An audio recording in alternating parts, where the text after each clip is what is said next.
Good evening from NYChessKids. This is our game number 5 for the Caro-Can defense, right? So now this game is very different. This is a quite advanced game, and it is played between two super grandmasters, right? This game, let me see. Look, the Maxim Lagrave, he's rated 2775, and also Jan Nepo 2775. So those are super grandmasters, that the best grandmasters in the world right now. They are playing on all those top tournaments at this moment. Both of them, right? And amazing players, both of them. Now the game is complicated, but I thought we could see one of the new games. Why not? Right? Let's see if you can navigate through the game and learn something out. Now, white plays e4, black plays c6, and here we studied bishop f5 in our theory. And but if you remember the theory, I also showed you this move, pawn to c5. And this is something that you can play. Why not? Right? Now, knight f3, c takes on d4, queen capture, and black develops the knight to c6. Queen is attacked, queen has to go to f4, e6. So black developed the pieces, and it's clear now, instead of the Caro-Can defense, right, we have more of the setup for the French defense, right? Now, the only difference between the regular French defense and this position is that the queen moved and queen is placed on f4, right? But you see the bishop on c8 is blocked, right? So it really looks more as a French defense. Now, bishop goes to d3, and this next move, excellent. Knight goes to b4. Look, knight is attacking this bishop on d3, wants to remove that bishop, because that bishop can become very, very dangerous on the king side. Knight c3 and bishop d7. This is a logical move, right? Bishop goes to d7.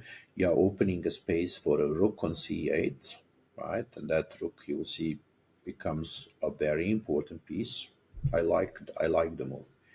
And then h4.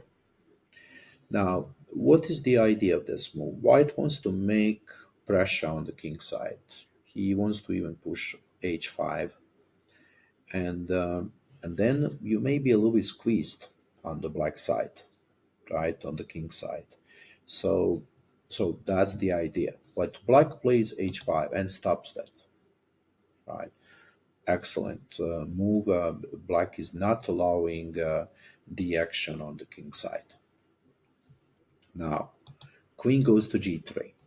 The idea of queen g3 is to open the bishop so the bishop can start playing, but at the same time, this pawn is attacked. Queen g7. Black wants to prevent the development of the black bishop, right? So black plays knight e7, temporarily blocking the bishop. You'll see the bishop will be open. Now, we saw this idea in the theory, right? When I was explaining you the theory, we did see this idea of knight e7. It happens very often in Caro-Can defense and French defense. Knight e4, and queen goes to b6, attacking that knight on d4. Now, here white plays a3.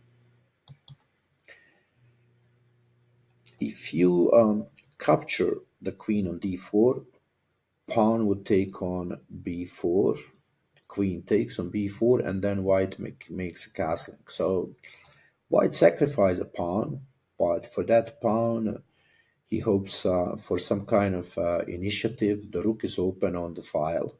So that's the idea. Now, black decided not to accept that offer. So he takes the on d3 and queen takes. course, queen has to take to protect the knight on d4. Black plays knight g6. Very nice move, attacking the pawn on e5. White plays f4, and now rook to c8. That's a logical move. Looks very, very good, right? Rook on c8 is in such a wonderful position, and now the bishop also can be developed, right? Bishop goes to c5. Now white plays b3 because what's really bothering him is this queen on b6 attacking the pawn on b2. So b3 is just preventive move, right? To stop that attack, he hopes for development of the bishop. Queen h6. This move is important. We have to stop here because look at this move, queen h6. Black is removing the queen from d3, and this queen on d3 is quite important because it's controlling the knight on d4, by the same time pawn on c2, and black is okay with the double pawns here, right? This is clearly a grandmaster move, right? Now black is hoping for the end game, and he's hoping for the favorable endgame here. So after queen e6, he captures with a pawn, and white plays bishop to d2, right? Now bishop on d2 is developing move, and it's protecting the pawn on f4 still, right? So if the bishop goes to b2, then this pawn is would be hanging, right? Because bishop could capture on d4, and then or you take on c2 or you take on f4, right? So that's why white play bishop to d2. Bishop b5. Look at this one, right? The two bishops are becoming quite active, and nice. So now white decides to trade that, but he's correcting the pawns, right? But he'd rather do that than have those two bishops in action. And here pawn to b4, bishop move to b6. So the advantage for black is clear here. The rook on c8 is excellent. Rook is attacking the pawn on c2. Rook can go to c4, right? And black simply looks better. Bishop on b6 is excellent. Knight on g6 will have to move somewhere else, because right now here, yeah, not doing that much. But if knight goes to e7 and f5, it's going to be a great piece. So this is a clear advantage for black. a4, pawn takes, and king d1, right? So protecting the pawn c2. Rook c4. Look at this. So I wanted to show you the game because there's so much strategy in this game. Like learning this kind of strategy, rook on open file, like this, excellent. And black is going to activate both rooks there. Now pay attention. I'm like what's interesting here is castling, right? The black still decided to make a castling, although it's the end game, right? And the black piece is black. You would think maybe why not king d7, right, and rook c4, right? Possible, but black had another idea. He's visualizing that this king actually can go to h7 and then try to go to g6 and f5, maybe g4. So that would be really cool if black can do that, right? So he's making a castling and bringing another rook to c8, right? Now, total domination on c file.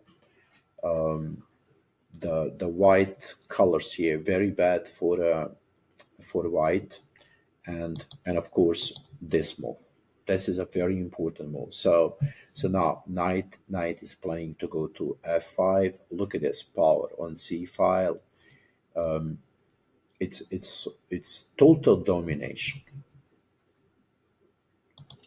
Rook f1, king h7. So the idea is to go to g6, to go to f5, and the king would be in a very, very good position there. King g4, right? Attacking the pawn, and then knight comes to f5. That's the idea, right? You see, it's the end game, right? So you want to activate your king. You don't want to keep the king on g8 in in the safe position. You want to bring the king so the king can start playing, because it's the end game, right? So it's not just that it's a cool move, but this is something that you have to do in the end game. King g6, right? Now, white figure out that this would be very dangerous, right? King goes to f5, king goes to g4. It would be quite, quite unpleasant, right? So you certainly don't want this king on g4, right? So white plays f5 and stops that. Gives the pawn here, but after knight f4, now he gets his pawn back, because you cannot, you have to go to h7. You cannot go, of course, to h6, because you are in this discovered check position, right? So you have to play king h7, and it's possible that white can play here knight to d5. That's an interesting move to take on f3, but then at the same time, you may be opening your king, right? So after rook d8, suddenly the king is in a open position. So you may take on b6, pawn takes on b6, and this rook on d8 is fantastic, right? Also, knight on f5 is better than bishop on d2. So that's the idea. White decided to play knight h5, take the pawn back, rook g4. Now, black is bringing both rooks on the fourth rank, and it's going to be the domination on the fourth rank now. Rook c4. Look at this. Look at the black pieces. Knight f4, and now the final attack happened. The pawn on c2 is a target. Rook on f3 is clearly a target, and after 94, white is just losing everything. Knight c2, and then knight b4, and the last move, knight c6, and here white resigned again. Knight e5 is a threat, so black just captures everything. Very, very good game. I personally think you can understand the game like this, right? So if you are 15, 16, 1400 player, right, I think you can understand. Those are already a kind of ideas that you need to learn. But it's also clear that this is a very advanced game. Super grandmasters are playing this, right? So let's go back, and I'm just going to summarize the game and see where are the most important moves. I think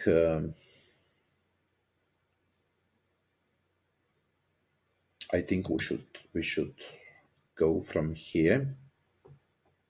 Knight g6, rook c8, right? That's something you should find, right? Important move. And of course, the game really starts with a queen h6. That's the move that this is a super grandmaster move. Queen h6, because look, it's you have to have an advanced knowledge in order to understand that black actually is okay here with the two double pawns, right?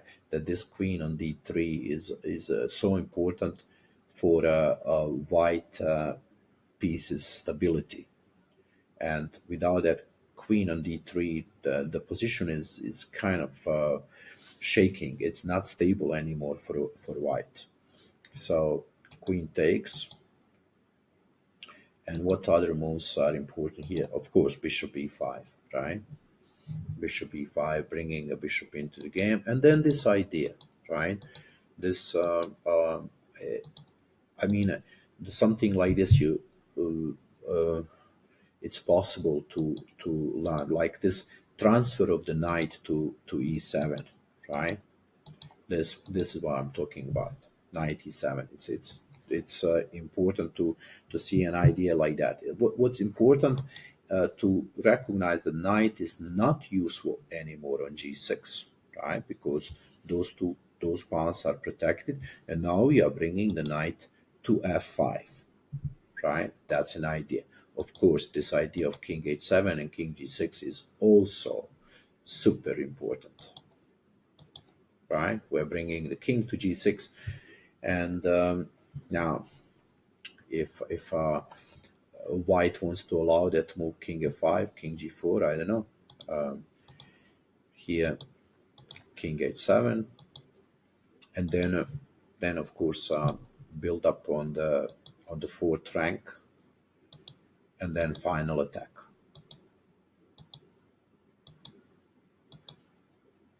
Okay, and knight c6, and black is in a winning position. Okay, that's the game that we studied with the super grandmasters, and now guess the move. Here we are. Let's see if we can do it.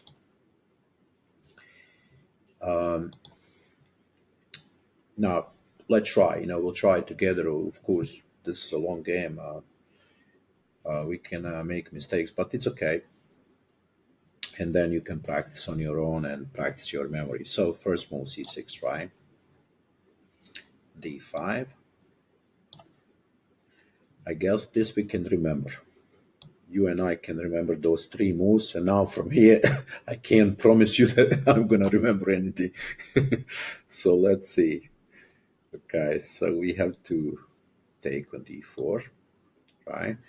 So look at yeah, this knight c6, and this is the moment when the game goes from Caro-Can into the French defense, right? e6, bishop d3, an important move here, knight b4. Okay, I wish you would be somewhere here with me so that we can do it together. Okay, so what should we do right now? Do you remember the move? I don't, because bishop d7, right? So it's a logical move, right? Bishop goes to d7, and because we want to open the rook for c8, right? And here the h4, like the pawn wants to move forward, we have to stop that pawn and not allow that space advantage. Queen g3. We talked about this move, attacking on g7, opening the bishop, right? So black played here knight e7, temporarily blocking the bishop on f8, right? But it's gonna get that knight e4, and we play this queen b6 move, right? So queen b6 is attacking on d4, and white played a3, right? Now we talked about that queen d4. That would be a sacrifice of the pawn. Definitely something that needs to be tested. What white really want to do there. We could analyze that, but in the game, knight d3 happened. Queen goes to d3, and here, guess the move was it knight g6, right? Attacking the pawn on e5, and f4 protects the pawn, right? So rook to c8. Rook to c8 is a logical move, right?